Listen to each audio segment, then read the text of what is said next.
Boa noite a todos, na graça e paz do nosso Senhor Jesus Cristo. Amém? Irmãos, vamos abrir as nossas Bíblias em Lucas, capítulo de número 15.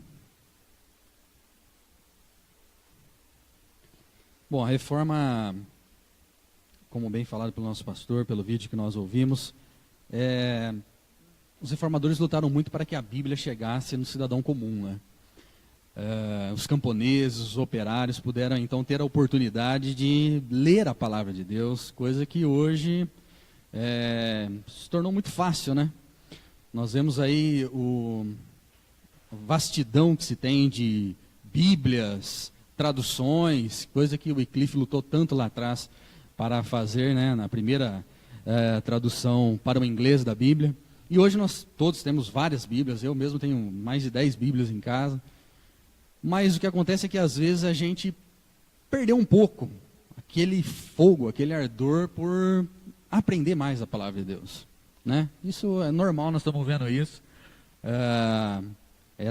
Esse escândalo que existe no meio evangélico de desprezo à palavra de Deus, e acho que esse ponto da reforma é importantíssimo para a gente não ver apenas a reforma como um aspecto, uma parte na história de uma época dourada, né, que foi, mas que realmente esse sola escritura, os 5 solas da reforma, possa ser aplicado na nossa vida a cada dia a dia. E falando nessa questão de tornar acessível a todos a palavra de Deus, nada melhor do que a gente falar hoje sobre uma palavra, uma das parábolas mais conhecidas da Bíblia, tá? Que é a parábola do filho pródigo. Então eu quero que os irmãos acompanhem comigo, Lucas capítulo 15, versículo 11, e pedir para o irmão acender a luz. E depois dos 40 minutos a gente perde um pouco da sensibilidade do que nós estamos ouvindo. Mas nós vamos tentar ser objetivo e que Deus nos ajude a entender um pouco sobre essa palavra. Bom, o versículo 11 diz assim: Continuou, certo homem tinha 2 filhos. O mais moço deles disse ao pai: Pai, dá-me a parte dos bens que me cabe. E eles repartiu os haveres. Passados não muitos dias, o filho mais moço, ajuntando tudo que era seu, partiu para uma terra distante, e lá dissipou todos os seus bens, vivendo dissolutamente. Depois de ter consumido tudo, sobreveio àquele país uma grande fome, e ele começou a passar necessidade. Então ele foi e se agregou a um dos cidadãos daquela terra, e este o mandou para os seus campos a guardar porcos. Ali desejava ele fartar-se das alfarrobas que os porcos comiam, mas ninguém lhe dava nada. Então, caindo em si, disse: Quantos trabalhadores de meu pai têm pão com fartura, e eu aqui morro de fome? Levantar-me-ei e irei ter com meu pai, e lhe direi: Pai, pequei contra o céu diante de ti. Já não sou digno de ser chamado teu filho, trata-me como um dos teus trabalhadores. Levantando-se, foi para seu pai. Vinha indo de longe, quando seu pai o avistou, e compadeceu dele. Correndo, o abraçou e beijou. E o filho lhe disse: Pai, pequei contra o céu e diante de ti. Já não sou digno de ser chamado teu filho. O pai, porém, disse aos seus servos: Trazei depressa a melhor roupa, vestiu, põe-lhe um anel no dedo e sandálias nos pés. Trazei também e matai um novilho cevado, comamos e regozijemo-nos. Porque esse meu filho estava morto e reviveu, estava perdido e foi achado, e começaram a regozijar-se. Ora, o filho mais velho estivera no campo, e quando voltava, se aproximava da casa, ouviu a música e as danças. Chamou um dos criados e perguntou-lhe o que era aquilo. E ele informou: Olha, veio teu irmão e teu pai mandou matar o novilho cevado, porque o recuperou com saúde. E ele indignou, não queria entrar.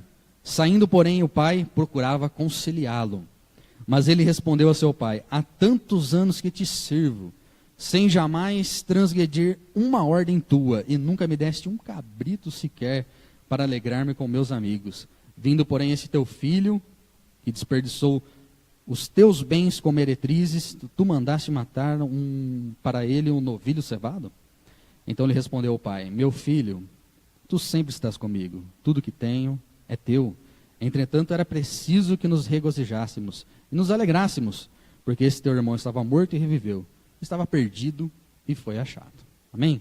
Então, antes da gente entrar um pouco nessa questão da parábola, a gente precisa entender algumas coisas, né? Parece ser uma parábola assim que todos nós já ouvimos com muita frequência, né? Mas a parábola ela tem um objetivo. Na verdade, ela é uma analogia, a parábola é uma ilustração que visa apresentar uma verdade não abrangente. A parábola ela tem um foco, ela não vai tratar toda uma verdade, mas um aspecto de uma determinada verdade que está sendo pensada naquele momento. Então, por exemplo, não tem como explicar toda a verdade de um determinado assunto numa única parábola. Às vezes as pessoas tentam explicar uma ilustração do evangelho numa determinada parábola, mas as associações não batem, porque a parábola ela tem uma finalidade. Um exemplo clássico disso já vi muitas pessoas fazerem isso, pegarem, por exemplo, a parábola do semeador, né? A parábola do bom samaritano, em Marcos 10, fala sobre ela. Fala que esse bom samaritano, ele estava no caminho de Jerusalém, para adorar em Jerusalém, e aí ele foi pego lá, ele foi espancado e maltrataram ele. Essa parábola, ela tem uma finalidade. No início dessa parábola, um homem pergunta para Jesus quem era o seu próximo. E muitos pregadores, muitos ensinadores, às vezes usam um método chamado método alegórico, que é fazer alegorias.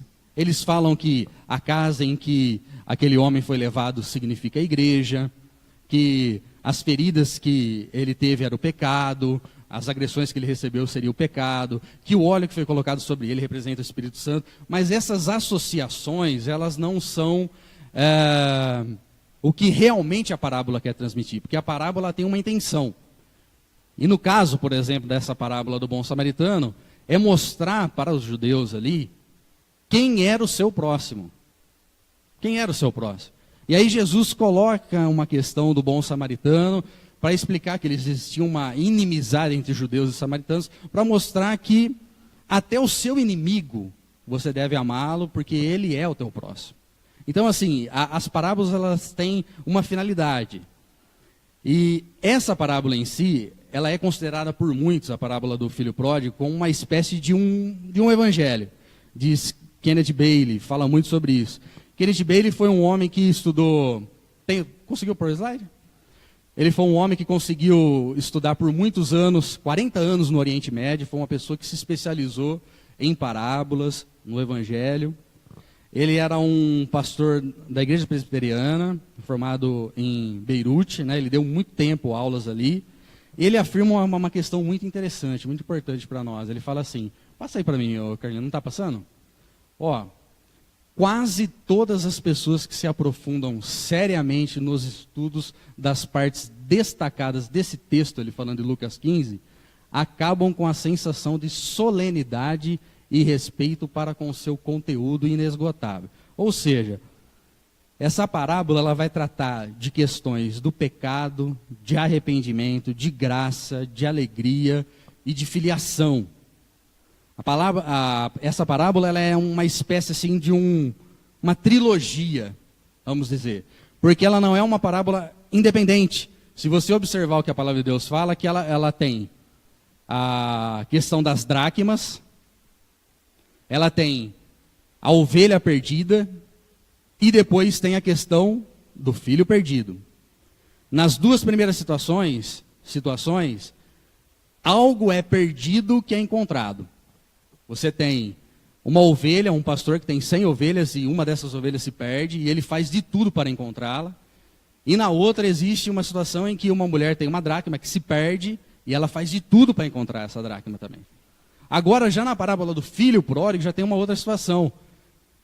Não são objetos, mas é uma pessoa que está perdida e está procurando voltar para a casa do pai. Então, nós poderíamos dizer que essa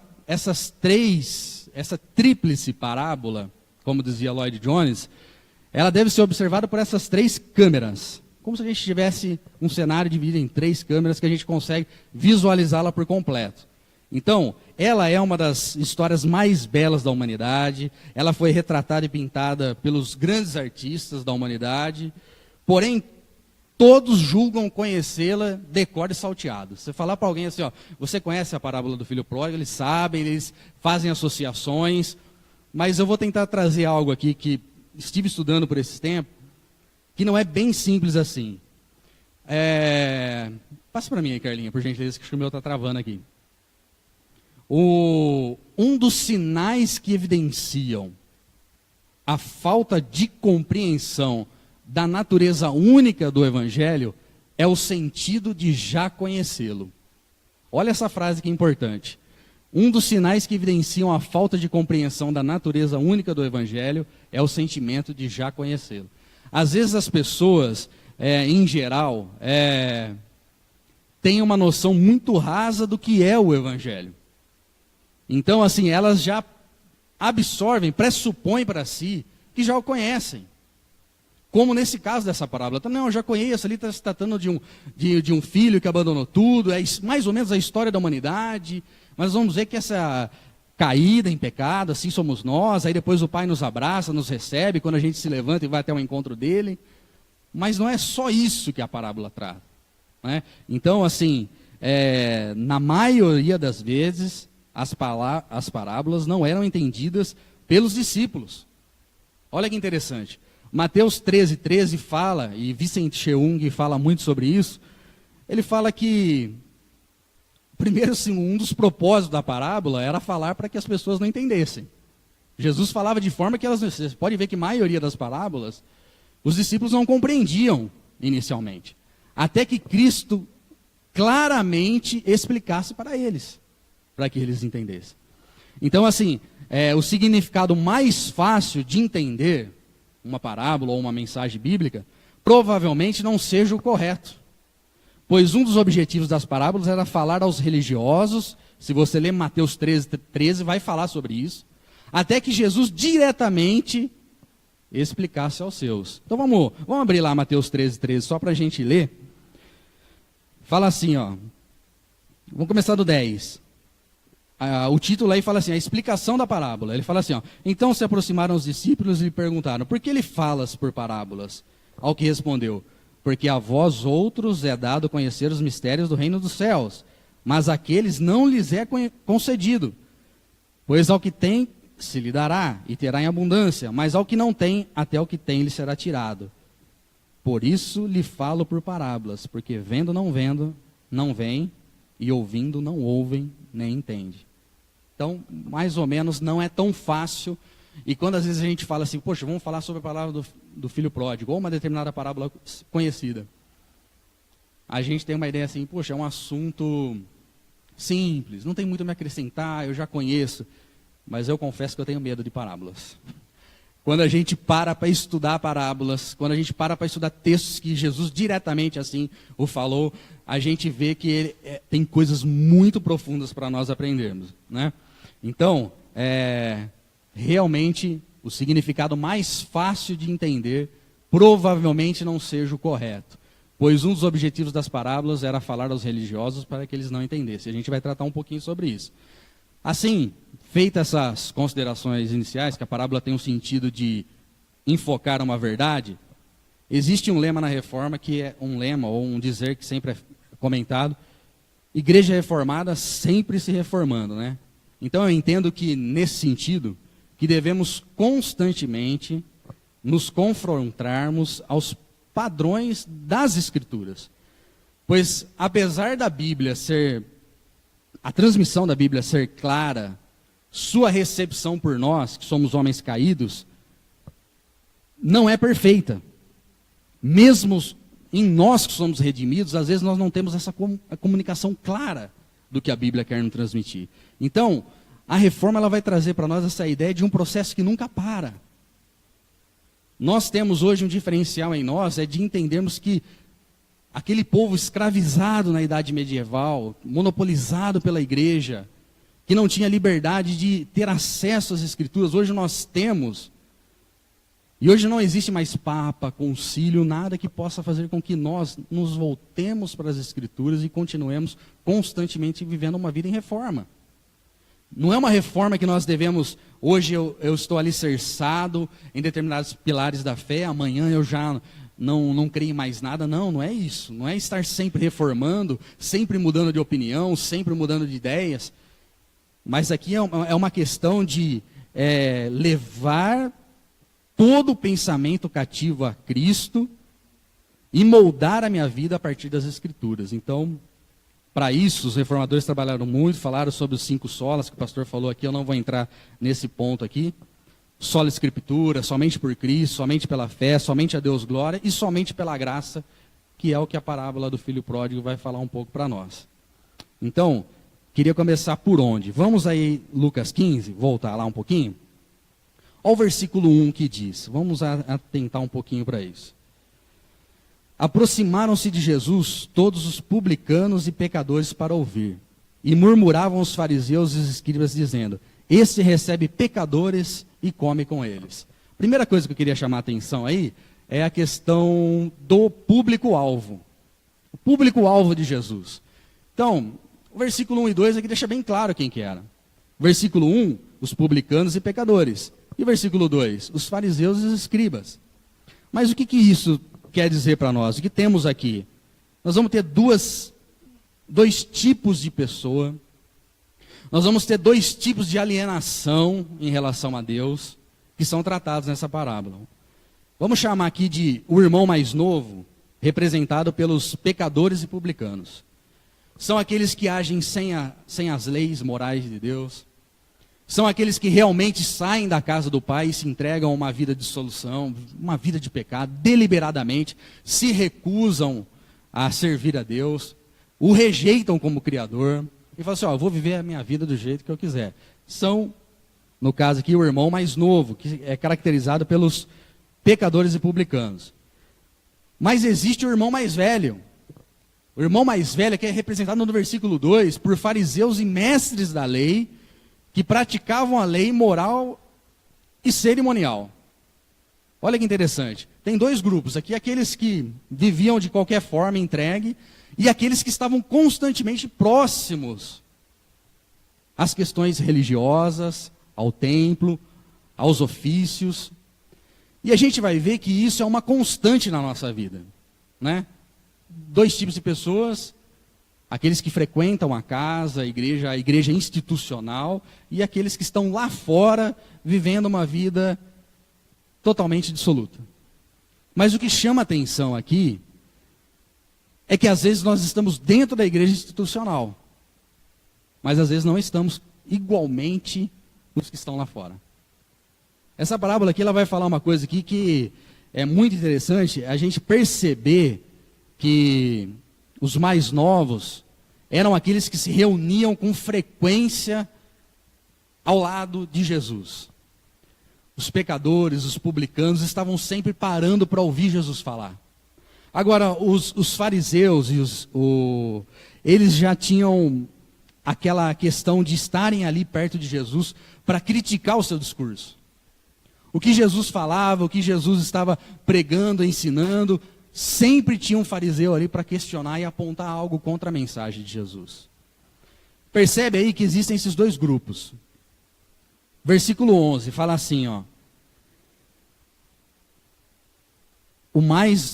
Continuou, certo homem tinha 2 filhos. Por quê? Às vezes o nosso foco fica no filho pródigo, no mais novo, mas essa parábola aqui ela é integral, porque ela abrange 2 pessoas e nós temos que ter atenção para essas 2 pessoas. Bom, embora o contexto imediato dessa parábola aqui seja o capítulo 15 do Evangelho de Lucas, o contexto mais amplo alcança a Sagrada Escritura de ponta a ponta. Vamos falar assim, pois o tema ser humano que se perde, ele está, vamos falar que, sempre presente, de capa a capa, nas páginas da Bíblia. Então, assim, o contexto inicial ali, imediato dessa parábola, a gente poderia fazer várias associações com o Oriente Médio, que representava o pai receber aquele filho, dar a herança para ele. Existe uma série de questões ali, mas vamos entrar numa questão um pouco mais abrangente, que é o seguinte: tanto mais novo quanto mais velho, estavam distante de Deus. Todo pensamento que a raça humana tem é distante de Deus. Todo caminho criado pelo homem a partir de Deus é um sistema alternativo de rendição, né? Nós vamos ter aqui 3 personagens básicos: Jesus, o religioso e o irreligioso. Jesus aponta aqui nessa parábola que o moralismo religioso é uma condição de morte espiritual. Aqui vai ficar claro para nós que um pecador penitente, com todos os seus defeitos, agrada mais a Deus do que um fariseu cerimonialmente correto. Não que desobediência nunca agrada e nunca agradará a Deus, mas longe disso. Mas vale mais uma desobediência sincera do que uma obediência hipócrita. É o que Lucas capítulo 15 vai querer falar para nós. Então, assim, uma reflexão que a gente pode fazer desse assunto inicial aqui. Os ensinamentos de Cristo atraíam pessoas não religiosas, de encontro com isso, confrontava pessoas que se diziam ser religiosas. Esses 2 tipos de pessoas. Os tipos excluídos que Jesus atraía, coloquei ali para a gente acompanhar junto, é o seguinte, ó, presta atenção nisso. Os excluídos que Jesus atraía não são atraídos pela igreja de hoje. Tendemos a atrair os conservadores. Os marginais, hoje, evitam as igrejas, né? Se a gente falar que não é comum a gente receber os marginais, prostitutas com frequência, os pecadores que Jesus constantemente se deparava com eles, e eram assim as pessoas que mais eram atraídas por Jesus. Talvez pela nossa falta de semelhança com Jesus. Talvez seja isso, pode ser. Fica uma reflexão para nós. Se nossa pregação, olha interessante isso, não trouxer o apelo aos irmãos mais novos, é porque estamos repletos de irmãos mais velhos. Então, se a nossa mensagem não alcançar os pecadores, os que estão afastados de Deus, é porque nós estamos nos conformando em sermos os irmãos mais velhos, religiosos, que estão dentro da casa do Pai apenas por desfrutar daquilo que o Pai pode oferecer. Essa talvez seja uma boa reflexão para a gente, se nós estamos nos colocando no papel de irmãos mais velhos ou de irmãos mais novos. Muito sério isso. Passando aí, a gente vai falar um pouquinho sobre o pedido do filho mais novo. Então, passada essa ideia inicial do que é uma parábola, explicar uma verdade, qual que foi o pedido do filho mais novo? O mais novo, ele disse: pai, dá-me parte dos bens que me cabe, e o pai repartiu os haveres. Ele pede o último terço da partilha, que só era repartida na morte do pai. Essa repartição de bens só era feita quando um pai falecia. Esse pedido se caracteriza por uma ofensa. Na questão do Oriente, uma parte oriental, vai falar que, os especialistas nessa área vão falar assim, que esse filho estava querendo dizer assim: pai, eu quero a tua morte. Resumindo, é essa. Pai, eu quero que você morra, para pegar logo o seu dinheiro, para mim viver a minha vida. Mas interessante é que a Bíblia aqui mostra que o pai vai lá e entrega, né, a parte. E tem um comentarista que fala uma questão interessante sobre isso. Saíde diz assim, ó: o pastor na sua busca da ovelha, aqui, falando da tríplice parábola aqui, e a mulher na busca da moeda perdida, não fazem nada de extraordinário. Eu acho que cada um de nós aqui, se perdêssemos uma moeda extremamente importante e valiosa, correríamos atrás para procurar. Se a gente perdesse uma ovelha, também fôssemos um pastor de ovelha, também, logicamente, correríamos atrás para procurar. Mas ele fala aqui que as atitudes do pai na terceira história são únicas, maravilhosas, divinas, que não foram tomadas por qualquer pai no passado. Então, esse especialista que eu comentei com vocês, ele fala que ele ficou 40 anos estudando no Oriente as características das pessoas para se tornar um especialista em parábolas e especialista na questão dos evangelhos. Ele entrevistou pessoas, conversou com elas, dialogou. Essa situação era uma questão atípica de um pai fazer. Um pai não faria isso. traria uma rebelião enorme entre as pessoas da comunidade, da aldeia em que eles frequentavam, a ponto desse filho ser perseguido, ser morto e coisas desse tipo. Mas o que Jesus quer trazer para nós nessa questão da parábola do filho pródigo? Não um conceito meramente superficial. A gente precisa entender o termo de pródigo. Eugene Peterson diz o seguinte: uma das maneiras mais eficientes de desacreditar uma virtude, em primeiro lugar, é enxovalhar seu nome. Ou seja, introduzir associações que sutilmente alterem os sentimentos e percepções das pessoas, de modo que a palavra não mais signifique aquilo para que era usada. Então a gente tem uma ideia que pródigo é aquela questão de o rebelde, aquele que se afasta da casa do pai. Ele tem até em certo ponto esse sentido. Mas o termo pródigo, que parece que sofreu essa mudança sutil que Peterson fala, não quer dizer rebelde, mas um gastador inconsequente. Aquele que gasta inconsequentemente. Logo, o título da parábola, pelos especialistas a fundo dessa questão, vão falar que a parábola não é do filho pródigo, mas é a parábola do Deus pródigo.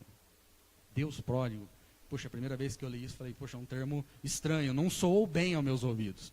Mas quando a gente começa a entender, a gente vai falar que a questão aqui é tratar de um Deus que entregou o melhor do que ele tinha, se permitiu ser desgastado.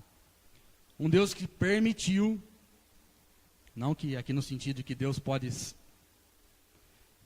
diminuir ou aumentar, não é essa a questão. Ele se esvazia da sua glória. Isaías fala isso.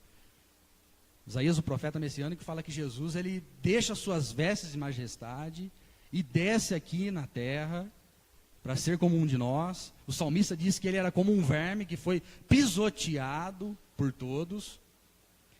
Ele se deu por inteiro nesse sentido. Que a graça de Deus, ela é pródiga, porque ela se dá por inteiro em favor da salvação dos eleitos. Tá?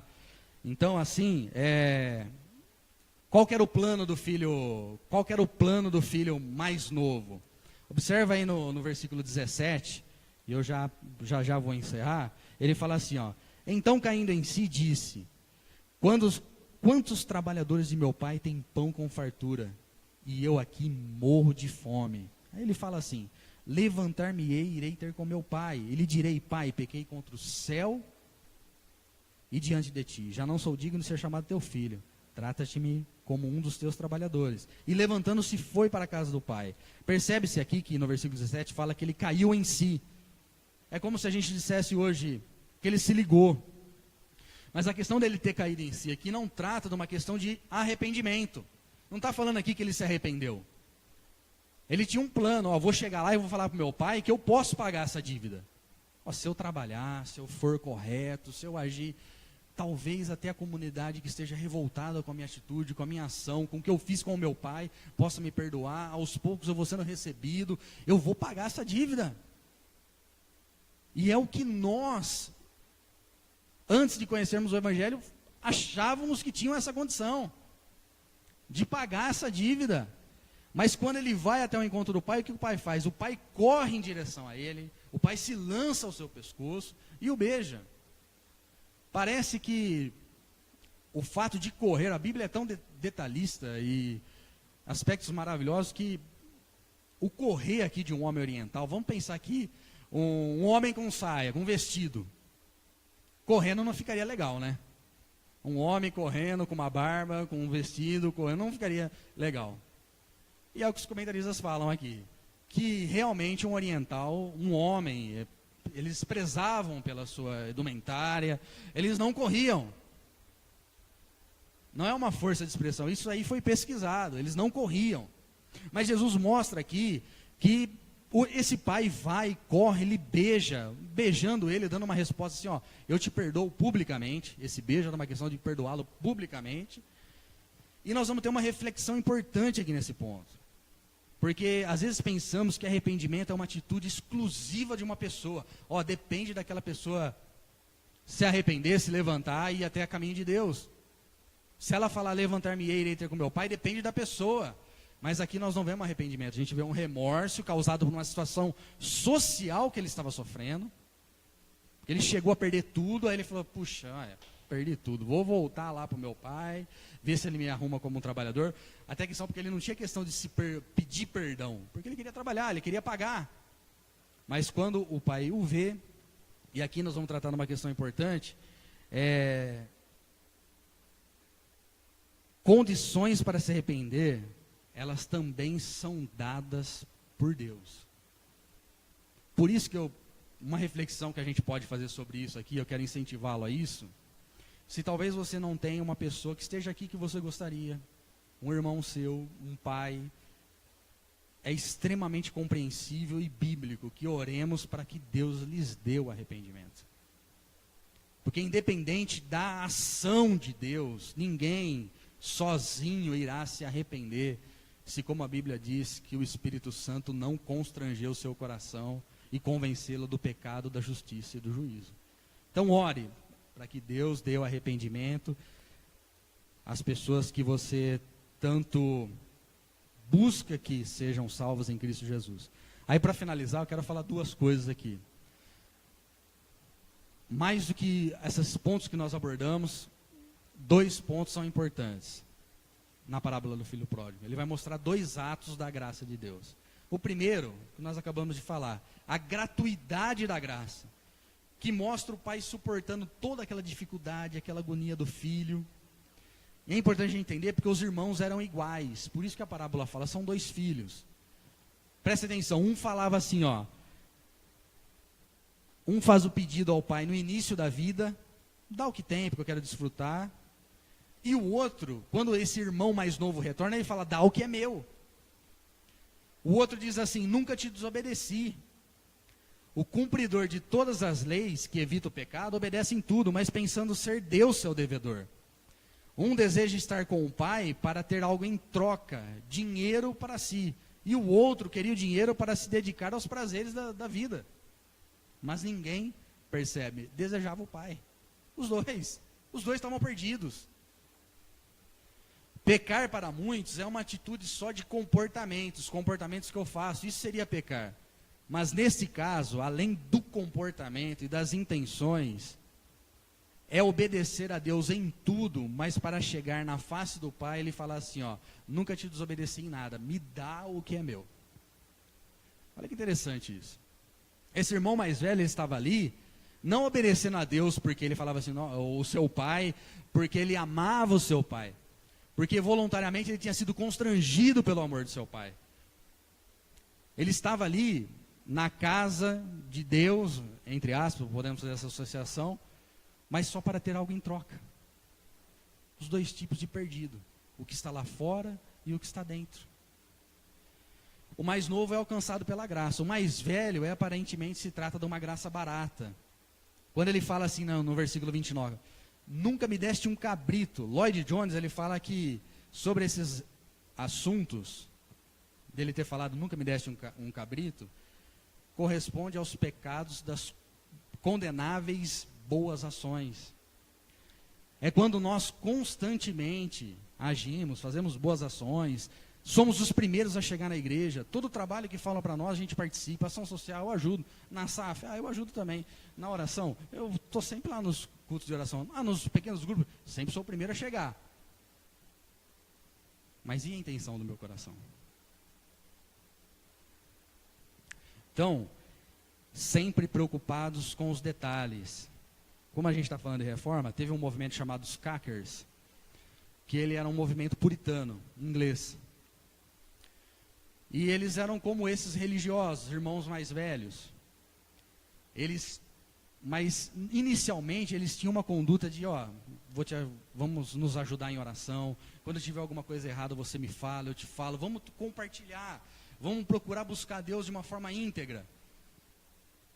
Mas quando isso passa de um certo limite, esse movimento que foi inicialmente maravilhoso se desfez, porque eles começaram a discutir se poderiam colocar uma lápide no túmulo de cada um deles quando eles morressem.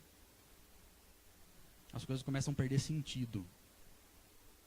Então, o legalista fariseu se preocupa com o voto. Se preocupa com o voto.